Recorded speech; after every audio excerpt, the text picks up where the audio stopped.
আজকে উল্টো রথে আমি আমাদের মেলার থেকে কি কি কিনলাম আজকে সেটা শেয়ার করব।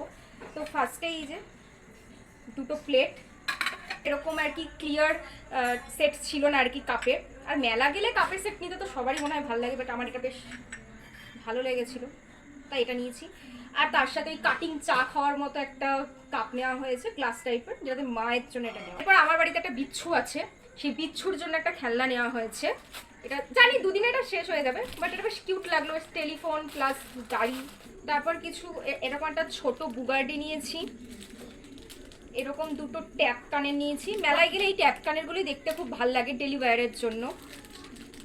আর তার সাথে এই তিনটে ক্লিপ, দুটো আমার একটা মায়ের। আমাদের বাড়িতে একটা স্টাইলিশ ঢুঙি আছে, এটা তার জন্য।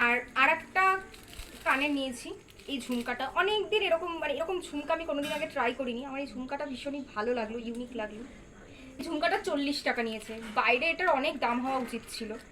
জন্মাষ্টমী আসছে, তো প্রত্যেক বছর ট্রাই করি রথের মেলায় কিছু একটা কেনার জন্মাষ্টমীতে গোপুকে সাজানোর জন্য, গোপালকে সাজানোর জন্য। তো গোপালের পাশেই ফ্লাওয়ার ভাসটা রাখবো বলে এরকম একটা সুন্দর ফ্লাওয়ার ভাস কেনা হয়েছে। ছুলুনি টাইপ ঘষুনি আছে, একটা ছুলুনি আছে, আর হাতে নারকেল করা আছে। এগুলো সবই জন্মাষ্টমী পারপাস, ঠাকুরের জন্য। এগুলো কি কেমন কাজ করে, এই যে বেসিক্যালি এইটা আমার খুব ইউনিক লেগেছে। এটা আমি প্রথমবার দেখলাম যে হাতে করে নারকেল করা, খুব ইজি বলছে। তো এটা কুড়িয়ে আমি দেখাবো জন্য। আজকের মতো এইটুকুই, এই কটা জিনিসই কিনেছি। দেখা হচ্ছে নেক্সট কোনো ভিডিওতে। টাটা।